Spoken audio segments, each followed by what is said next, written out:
I would say the tantrums are the biggest thing that parents struggle with because kids don't always want to hear the word no. A tantrum is not your fault that they started having them, but they're your responsibility to get them out of them. They're either born to tantrum or they're not. I've heard parents say, oh, well, all I do is I just talk to them in this tone of voice. Your kid's not actually having a tantrum if that works. You cannot negotiate with a 2-year-old having a tantrum. Emotional outbursts are very hard on you, but once you have a lot of confidence in how to go forward and deal with them, it gets easier. Welcome to the Bratbusters Parenting Podcast. My name's Lisa Bunnage. I'm a parenting coach. I'm a mom. I'm also a grandmother. And I'm Amy Bunnage, Lisa's daughter, and I handle the marketing and planning here at Bratbusters. While I don't have kids, each episode will dive into parenting topics and Lisa will answer your questions. Let's get started. Okay, sweetie, what is today's topic? Today's topic is high tension moments and emotional outbursts. Okay. So we do have some parenting questions on this topic, but we have 3 scenarios that I come up with that I just see happen a lot in the comments and the questions. And so before we get into the actual parenting questions that have been submitted, I was thinking maybe you could touch on these 3 scenarios that happen. Sure. First one that I think is probably one of the most popular is public tantrums. Oh, good one. Okay. The thing is that you want to be the same parent that you are at home because you want to be 100% predictable. So you handle tantrums the exact same way. I think I should go through that in case you've never heard me before. You always ignore a tantrum, but there's a way of doing it. So a tantrum is not really filled with big emotions and big feelings. It's more they're mad because they didn't get their own way. It's a loss of emotional control at not getting what they want, when they want, and how they want it. You do not need to validate that. They need to learn all by themselves that that's not the way to get anywhere in life. So they need to learn how to self-regulate themselves. There's a lot of talk out there about how to help kids self-regulate. This is how you do it.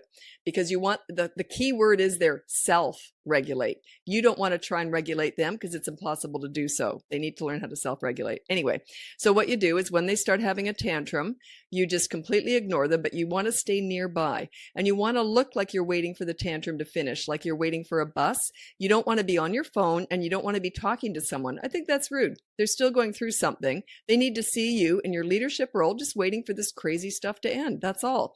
Okay. As soon as they finished having the tantrum, you say, oh, you all done? Do you want to go read a book?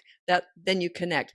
And that's about it. That's about how you handle a tantrum. Now, when you're out in public, you do it the same way, unless it's disturbing people. Like I would not do that in a restaurant or church or anything like that where there's other people around it's disturbing them. I would take them out in the parking lot. I don't look at them or talk to them, but I would just cart them outside and then I would let them have the tantrum outside. If they are hurting themselves, hurting someone else, or damaging property during a tantrum, you have to physically restrain them, but only hold them for maybe 30 seconds, let go, see if they stop hurting themselves or whatever. Then if they do continue, then you hold them again for another 30 seconds. You still don't talk to them or look at them. They will say anything to pull you in. I always say they're on the low road. You stay on the high road and wait for them to join you. Too many parents jump down to the low road with the kid. Anytime you talk to them or look at them during a tantrum, you're now on the low road. You're now part of it. You don't want to go there. You just stay calm and wait for them to join you. It's going to take time, but they'll eventually learn. It works really well if you're consistent. And consistency is really key with all this, but you don't have to be consistent in the restaurant. You can pull them out to the parking lot, take them in a car, and then let them just, run themselves out with the tantrum. You talk about the importance of consistency with all of this, really. Everything. Because if you're not consistent, they're going to think, well, wait, and they remember when you get it wrong. They just do. They're opportunists, as we all are, right? That's why we speed. We might not always get caught. What if we knew we were going to get a speeding ticket every single time we sped? Would we ever speed? No, right?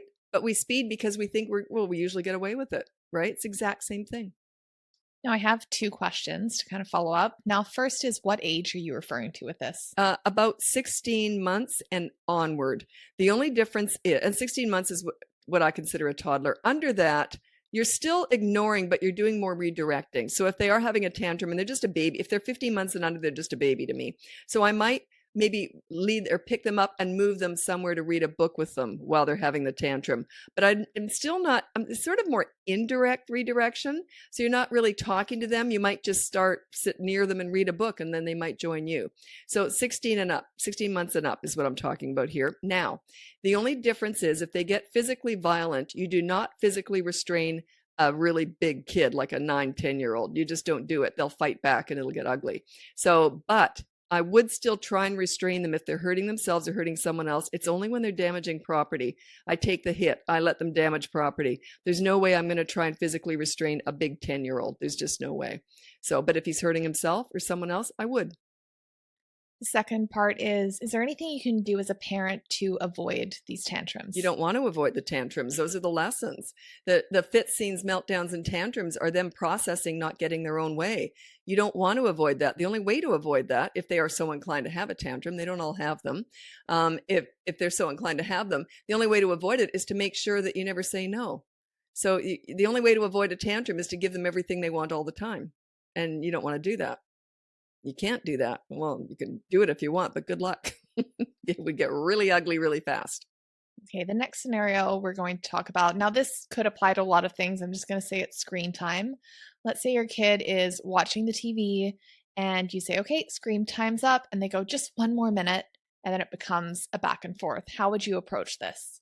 Well, okay, I would have a timer on in the first place, or I would say, now there's two different ways of timing it. You can either say when that show or that game ends, that's one way of timing it, or it can be at 8 o'clock, it goes off.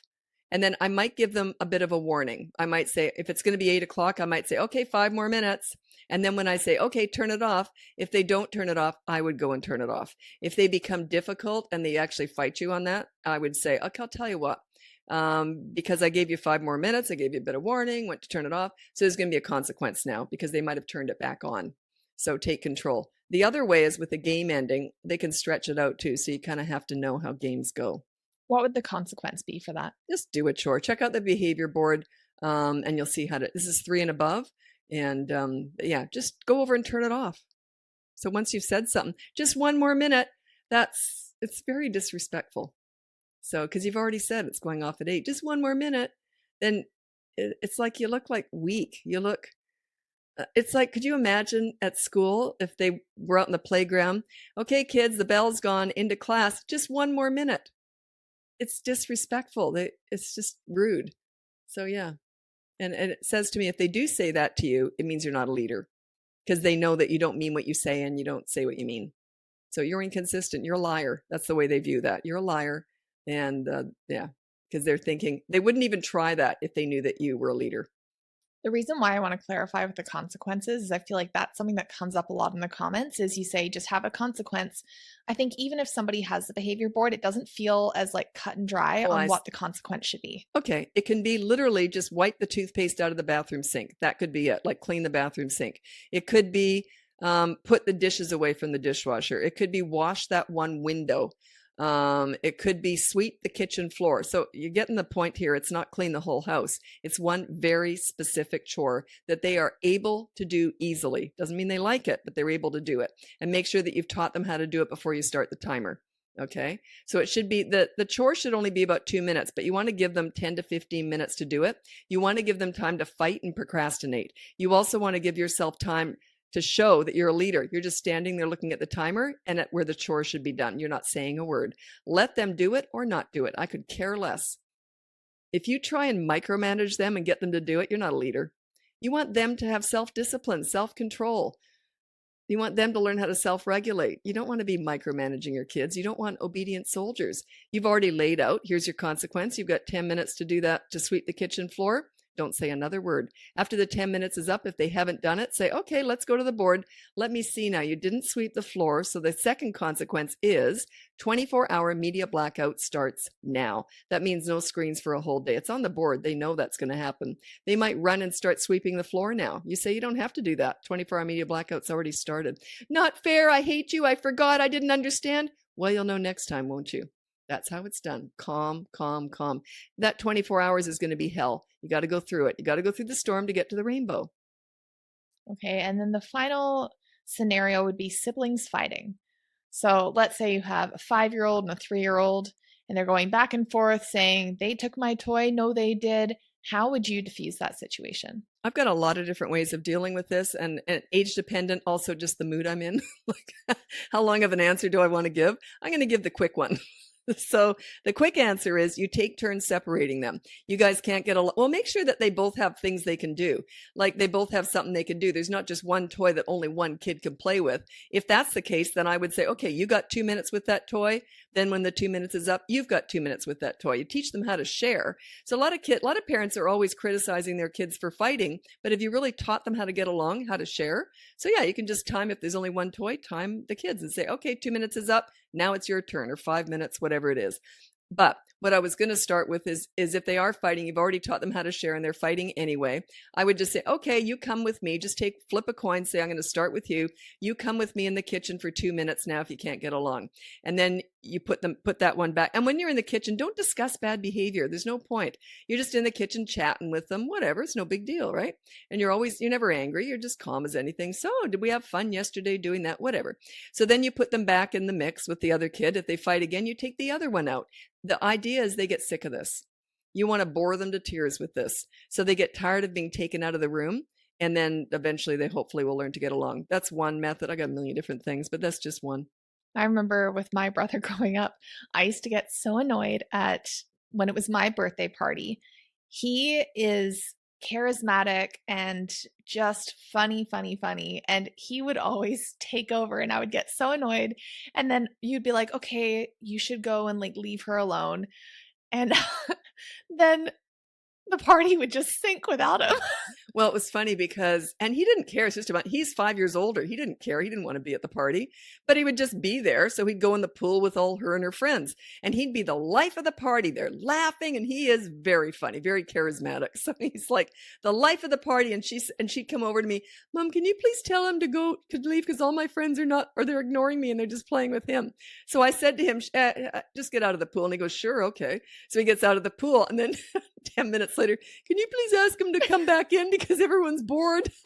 You told that better than I did, but that is exactly what happened. It was so funny. And she knew, of course I lost it. I'm laughing. She knew. It was just hilarious. But that's the way it went. He didn't care if he was in the pool with these little girls. And afterwards, thanks for being at my party. No, that's right. That's right. And so he was the life of the party. Yeah. Another time, though, this was so cute. When she was, 12, she had a bunch of friends over for dinner. So my son and I were the waiters. He was the waiter. I was the waitress or server, whatever you call them. And they loved that. So he wasn't in on the party, but he was serving. It was so cute. You really liked that. That was really fun. Yeah, it's so cute. funny. It didn't go the other way. I was not the life of the party at his parties. Interesting. Well, the thing is, too, there's 5 years between them, and he's the older one. Generally, older ones are more interesting than the little ones. Yeah. Okay, we'll get into the questions. First one is Misty from the United States. Hi, I want to share some thoughts and ask a genuine question. You've mentioned before that you never bring up the big emotions that led to this, and that's made me wonder. When and how do we address emotions and feelings with kids? I'm asking because I really care about helping my kids understand their emotions, and I want to raise emotionally aware and resilient children. Right now, I have a 6-year-old, 3-year-old, and an 18-month-old. So emotional regulation is the daily part of our lives. So for example, sometimes my 6-year-old gets overwhelmed, overstimulated, and it can escalate into a full-blown meltdown. In those moments, she's not in a place to talk things through, so I ask her to go to her room to calm down. When she's ready, we talk about what she was feeling and how to handle it differently next time. I've heard you say that you don't believe in sending a child to their room, and I'd love to better understand what you suggest instead. In those high emotion, high tension moments, what do you recommend doing?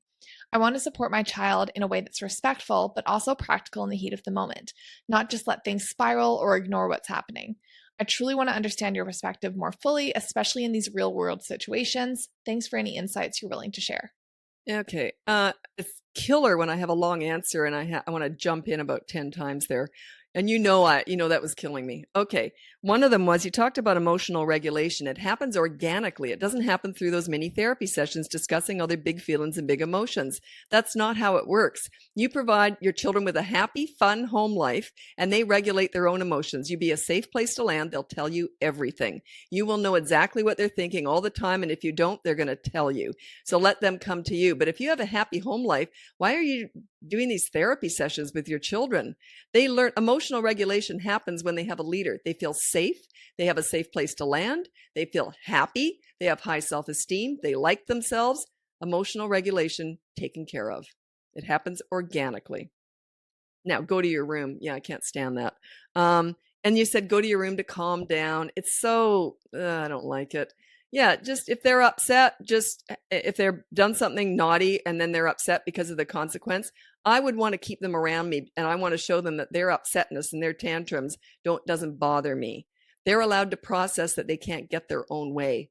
And they need to see me not being bothered by that. It's very important.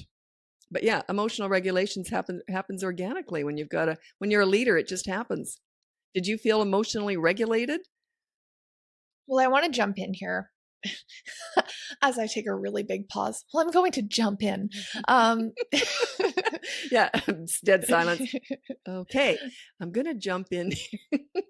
But to share my perspective, that I did feel heard, and we were discussing my big emotions when I was really upset about something.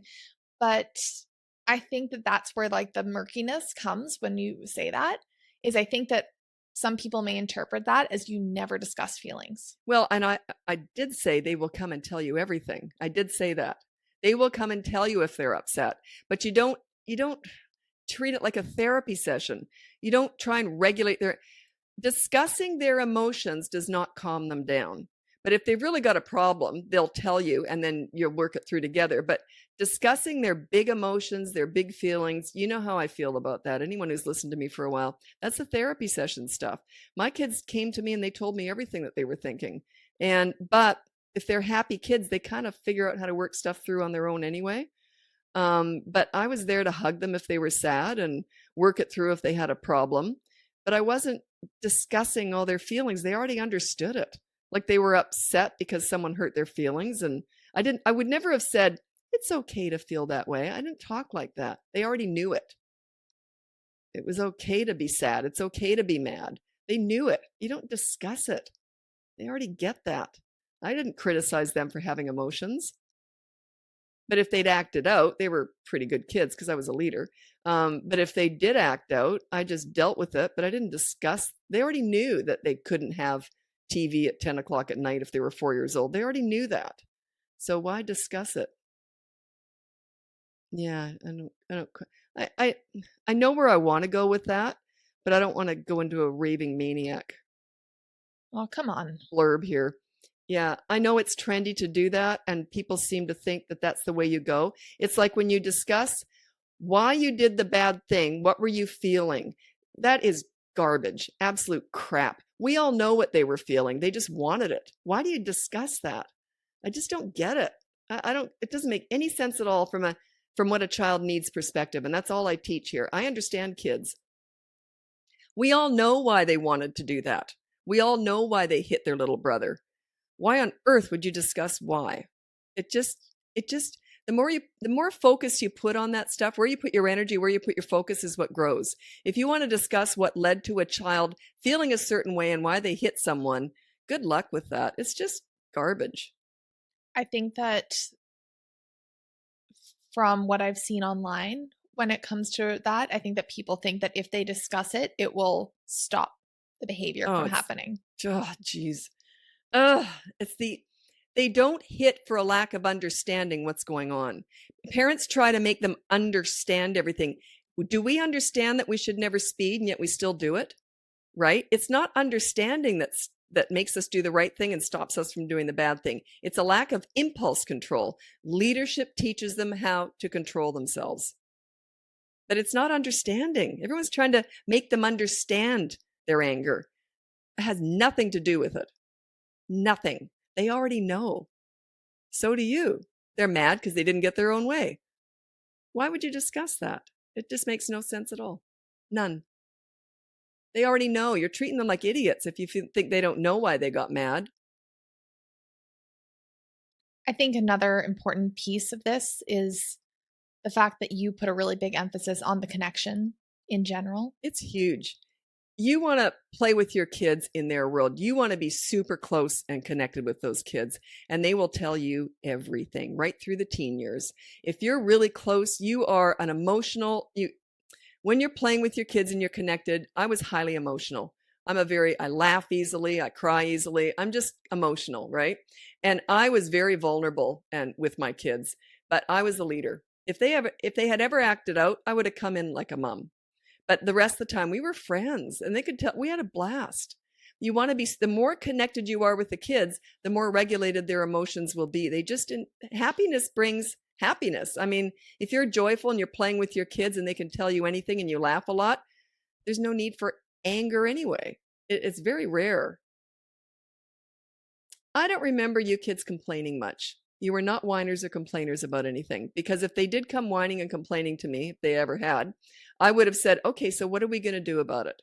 I know it's frustrating. What are we going to do about it? Let's figure it out. Both my kids are really good problem solvers. They're 35 and 30 now, but they're both really good at that. They're not whiners and complainers, because I didn't feed that. I wanted them to be strong and confident, and let's work it through. I really encourage that. So all this discussing, all the anger and that, I'd rather just prevent it in the first place. Where you put your energy, where you put your focus is what grows. If you're discussing their frustration and anger all the time, you're just going to get more of it. Okay, should we get into the next question? I'm still all heated over this. It's a real sore spot. You know why? Because I have to erase all that stuff that the parents have learned elsewhere when they hire me. So it's frustrating. Okay, we'll get into the next question. Okay. So we have Christina from the United States. 3.5-year-old daughter kicks and cries when she doesn't get her way. I've been using your content to take away the iPad, toy, fun for the moment, etc. when she does this, and saying no and restrain her from kicking me. If I get up and walk away, she will slowly walk to me but still crying. How should I handle her coming to me but still crying? How long is it appropriate to hold her if she is still kicking and crying when I say no for a longer period of time? Well, I'm a little bit confused, because you said you're following my methods and you're taking the iPad away, but there's two consequences. I don't start with that one. I start with the other one. And if she's hitting you, she's mad because she didn't get her own way. Now, all of a sudden she kicks you. I'd say, let's go to the board, and no kicking would be, if she's inclined to hurt other people, her rule at 3.5 on the behavior board, it's free on my website, bratbusters.com. Her rule would be no hurting other people. So if she kicks, I would say, let's go to the board. Now let me see. Your rule is no hurting other people. You kicked me. So here's your consequence. I'm going to get you to wipe this coffee table off. Here's a wet rag, whatever. Get her to wipe it off. And you got 10 minutes to do it. Okay. And you don't say another word. You just stand there with your timer and you just look the other way and you're just waiting. You're just a timekeeper. Then the 10 minutes, she didn't do a darn thing. She's screaming at you the whole time. If she's trying to hit you, you just defend yourself. Just hold her for maybe 10 seconds, let go. If she starts up again, hold her for 20 seconds. She starts up again, hold her for 30 seconds. You get the idea, but you're still not looking at her or talking to her. It accelerates the whole anger thing. Okay. If you don't get involved with it, it peters out. They need your energy to keep going. Your attention during a tantrum is fertilizing it. So if you just ignore it, they just go, oh, this isn't working anymore, and they'll eventually give it up. Okay, so then let's say she didn't do the chore. That's the first consequence. Then you say, oh, time's up. And, oh, let's see. Oh, you didn't wipe off the table. That's how you speak, by the way, in that real kind of lilty kind of way. You know, it's not mad or anything. So then you say, okay, like a matter of fact way, you go over to the board. Now let me see. And you drag it out. She may be kicking and screaming still. Now you're just pushing her away. You're looking at the board and you say now, and if she's still screaming, you might want to wait. But if she's just sort of yelling every so often at you, you go right to the board and you say, now let me see. The rule was no hurting other people, and you kicked me. You're not looking at her when you're doing this. You're looking at the board, and it's like you're talking to yourself. And then, now let me see. And then her consequence was wipe off the coffee table within 10 minutes, and that didn't happen. So now the iPad is going to go away for the rest of the day. And then you look at her and you say, do you understand? And you nod your head and you look right at her. And then let the poop hit the fan. Let her go crazy. The fit scenes, meltdowns, and tantrums are the lessons. She just learned you're in charge and she doesn't like it. That's okay. Let her process that all by herself and follow through. That's how it's done. It does work. It's just in coaching, my biggest challenge is parents' emotions. If you look angry and you yell, it doesn't work. Okay. The next question is Monica from India. My toddler will be turning 3 in less than 2.5 months. I've been following your method since he turned 2 and started having intense and long tantrums. It's worked amazingly, and tantrums reduced in intensity and frequency like a miracle. But for the last few weeks, suddenly his tantrums have increased again in both frequency and intensity. It's like either he has developed more understanding and brains and testing me again, or as if he has forgotten everything that happened in the last 10 months. I've heard you say that around 3 it gets difficult. I'm guessing it's that. So yesterday he had a really intense tantrum because I took his toy for disciplining him, and he started trying to take the toy by climbing furniture and me because I was sitting on furniture. When I stopped, he got more frustrated and very aggressively started yelling to hold him and hug him. I kept moving him away from me and he kept trying to climb aggressively. This went on for some time, so I got up and went to another room and closed the door. Then, when he calmed down, I came back and connected. My question is, I don't know if this is the right thing at that time by leaving him, as you always say that we stay close to them during tantrums. Yeah. When you walk away, but I want to preface this with saying you got to do what you got to do. If you're going nuts, leave the room, but you don't want to if you can help it. You want to be right there. It's important that they see how calm you are. Fake it till you make it, of course. But it's important that you're there as a leader. If you abandon them, you're kind of not a leader in that moment. So anyway, now you also said that it was going really well. The tantrums were diminishing. They don't usually come back unless you've slipped. He must have seen an opening, a weakness. So that's what I'm thinking. You probably thought, oh, great, we've mastered that. And then you probably let one slip. You might have, you might not have, maybe. I don't know. Something else could have happened too. Because we can't just talk about tantrums. There's a whole bunch of other stuff. Do you play with him a lot? So there could be other stuff that he's getting away with. And I don't know exactly what's going on. But usually tantrums, once they start going away at this age, he's almost 3, they usually just go away. And they don't come back unless you slip. So that would be my guess. But yeah, you would want to stay with them. Sounds like you're doing everything pretty good, but I don't know exactly where you might have slipped, but I'm guessing you have. You weakened a little. You thought, some parents do this. They go, oh, we fixed it. And then they relax and they often go back into their old habits because they think they fixed it, but it doesn't work that way. You got to be consistent with the new you. You can't go back to the old you. Okay, the next question is Lace from England. If my daughter misbehaves and I take away something of hers or remove myself, if she hits me, for example, she just bursts into tears. I'm not sure what to do next as it feels weird to ignore her when she seems so sad. She is just about to turn 22 months. So I didn't quite understand that. She hits you and then she cries? Was that what it was? If the daughter misbehaves, she then takes away something of hers if she's hit me, and then she bursts into tears. Oh, no, I would just go about my day, but be nearby. Don't console her. She's okay. She's mad. And you don't console anger when they're angry over not getting, when they're angry over you effectively disciplining. You don't get into that mess. Let her process it. But you're nearby. And when she calms down, then you can read a book or something. But yeah, but she's crying, or is she tantruming? Is it crying or tantruming? It says bursts into tears. Bursts into tears. She's okay, took something away. Then she bursts into tears. I'm trying to get, is she mad or sad here? That's what I'm trying to get at. Can you cover both scenarios? Yeah. If she's really sad because she is only 22 months, by the way, so it's a little bit different. So she's really sad because you took something away. I might go and sit nearby, but sit down and read out a book out loud that she likes. And she can come and join you. It's indirect redirection. So it's less of a reward. So that's if she's crying because she's sad. But if she's mad and she's tantruming, I ignore. Okay. The next question is Kaylee from the United States. My 3-year-old will not leave a good time, whether it's the park, a party, or swimming. When it's time to leave, it is a consistent negotiation followed by a tantrum. We end up having to just pick her up and carry her to the car, kicking and screaming. What do we do? Well, you've already taught her to do that because you're negotiating. Once you've said we're leaving, you got to leave, and you pick her up. You pick her up before you negotiate. It's the negotiating that makes it worse. So she feels like when you say we're leaving, she actually has some power over that. But say what you mean and mean what you say. Don't say we're leaving unless you're ready to pick her up and cart her out. But you can give her a 5-minute warning. We'll be leaving in 5 minutes. If she argues that even, I just wouldn't say anything. And then the 5 minutes is up. Let's go. No. How about, and say, well, we're going now, and then make it happen. Follow it up with action. Say what you mean and mean what you say. You've talked about this before as well, where it may feel kinder in the moment to negotiate, but oftentimes long term, it's not the kinder option from your perspective. That's a good point. I can see why people would think it's kinder to negotiate, but she's 3. And also you've already said we're leaving. So once you've said it, it could, okay. You know what you're setting her up for too, is think about this. So she goes off to school and the teacher says, okay, time, recess is over, time to go back into class. Do you want her to negotiate with the teacher? Like, this is a rule. We're leaving in 5 minutes and it's a rule.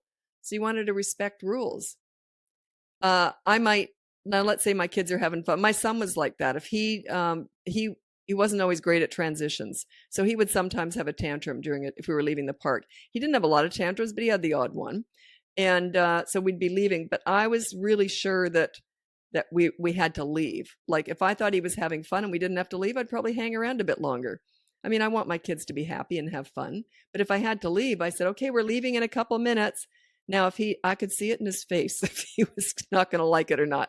And I knew I was in for it. I'd push up my sleeves and I knew I was ready for it. So when I said, okay, time's up, we're going now, he was under my arm screaming as I walked home. And it diminished. It didn't he only tried that a few times. And then he realized when mom says we're leaving, we're leaving. And that you're setting them up to be happier, because they only tantrum when they think that they can work you. But once they realize that they can't, they don't even tantrum. Would you rather, if you're negotiating, she's going to keep tantruming anyway, because you already negotiated and then she tantrumed. So negotiating just makes tantrums worse. Wouldn't you rather stop them altogether? Kids who are having tantrums don't look too happy to me. So you're feeding the tantrum, basically. You're inviting it by negotiating. Okay, we have one final question. So it's Bree from the United States. I have a 2-year-old who is constantly pushing boundaries. We've reached the stage where he wants to tell me no all the time when it comes to putting on clothes, brushing teeth, leaving the house to go somewhere. I'm 37 weeks pregnant and he thinks I'm going to chase him around the house to do what needs to be done. It ends up a wrestling match and I'm too pregnant and tired for this. I also don't want to keep fighting with him after the baby comes. If we need to get somewhere on time, how do we get him to listen? Then we have the issue while we're at the grocery store, grocery shopping, for example. He wants to hold this and that. Occasionally I let him hold something in the store, but now he's opening whatever it is. I tell him no, doesn't listen, take it from him, he screams and throws a tantrum. I have to finish shopping, but he tries to hit and kick me. He's also trying to stand in the cart while buckled in, even though it's tight as it should be on him. It's another war that we don't have time and energy to fight. It was easier a few months ago. I could redirect him with singing and playing or giving him a snack. Maybe those things were a mistake. Now he doesn't care. He just screams louder and this means a high-pitched scream. I don't want to take him to the car. I don't want to give in either and don't want to listen to screaming for 30 minutes while shopping. Help. Well, you've set yourself up for that grocery store one. I'll answer that in a minute. You created that one for sure. Okay, the first one is when he's kicking and screaming at home or whatever. You're 37 weeks pregnant. Unfortunately, he's 2 years old. You said, how do I get him to listen to me? You don't. You have to take action. He's 2. It's action. They need consistent corrective action. It's not a matter of how do I get him to listen to me? No, that's ridiculous. They don't. It's actions that get them to do the right thing. So you don't want to know, he's not going to be an obedient little soldier. There's nothing I could tell you that would work with that. It is physical action, but be ready for it. And then you said, I can't chase him around. I would have that kid's wrist before I even said we're getting dressed. If I knew they were a runner and they were going to run, there's no way I would preclude that. I would have his wrist and say, we're getting dressed now. I wouldn't say, what do you want to wear? I don't talk like that. If I know that they're going to be combative, I've already got his wrist and I said, we're going to get dressed now. And then I would make it happen. I would just do it. His pants may end up on his head and his shirt and on his legs. I don't care. He's got those clothes on and we're heading out. If I really can't get his clothes on, I'm carting him out, kicking and screaming in a diaper, and he's sitting in that car seat. I'll get him dressed when we get where we've got to go. In other words, I make it happen. You have to. If you can't do it, then you're just going to be in for a bit of a long haul until you're not pregnant, and then you can follow it afterwards.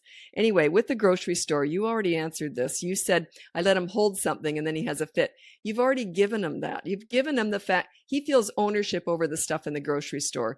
My kids, I never handed them a darn thing. When we were in a grocery store, there's no way I would give them anything to hold. No way. Because I knew that the times I didn't want them to hold the eggs or the pickle jar, that they wouldn't have a tantrum because they didn't even see that as an option. Parents do this all the time. They're inconsistent. They'll say, sure, you can put the toilet paper in the cart, and they throw it back behind them.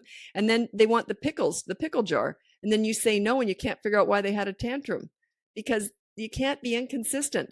They can either have free run and free hold of everything in the store or nothing. It's a black and white issue. You bring a goodie bag when you go grocery shopping, and you give them little stuff to do sitting up in that front cart, which is, you never give them free rein either. Never let them loose. He has to sit in that cart and bring your grocery goodie bag with you. And you get stuff to do, a little snack in there, something to do. You change it out every time you go shopping. I had a basket on top of the fridge. I just grab a handful of all those cheap little toys that you get in cereal boxes or whatever. I don't think they do that anymore. Do they still do that? Toys in cereal boxes? They used to when I was growing up. But you know what I mean, those cheap things that you get with fast food places and all that. So it was something new. It wasn't anything exciting, or just go to the dollar store and just fill up that goodie bag. It's just a little lunchbox that my kids had every time we went shopping. So yeah, you're inconsistent, and also you're not willing to follow through, and you expect him to listen. That's unrealistic. 2-year-olds don't listen. It takes physical action to teach them stuff. Okay, that was it for questions. Okay. So the thing was high tension emotional outbursts. It's a very good topic. I would say the tantrums are the biggest thing that parents struggle with, because kids don't always want to hear the word no. Some of them are less inclined to tantrum, and a tantrum is not your fault that they started having them, but they're your responsibility to get them out of them. So they're either born to tantrum or they're not. I've heard parents say, oh, well, all I do is I just talk to them in this tone of voice. Your kid's not actually having a tantrum if that works, okay? A tantrum, you cannot negotiate with a 2-year-old having a tantrum. So, but you'll hear this all the time. You'll think, well, why can't I negotiate with my child? If someone says that you just need to talk through a tantrum, their kid's not having a tantrum. A real tantrum cannot be talked through. Anyway, so yeah, emotional outbursts are very hard on you, but once you have a lot of confidence in how to go forward and deal with them, it gets easier. But it takes practice like anything. But it is difficult. It's a difficult learning curve, but once you've got it, it's easy to do. Okay, is that it? That was everything. Oh, perfect. Okay, thanks so much for joining us, and we'll be back again soon. Happy parenting. Thanks for tuning in. If you're ready to dive deeper, check out bratbusters.com to learn more about the behavior board, parenting courses, and private one-on-one coaching with Lisa. If you've enjoyed the show so far, we'd love it if you could take a moment to follow, rate, and review us on your favorite podcast platform. Your feedback helps us reach more parents just like you.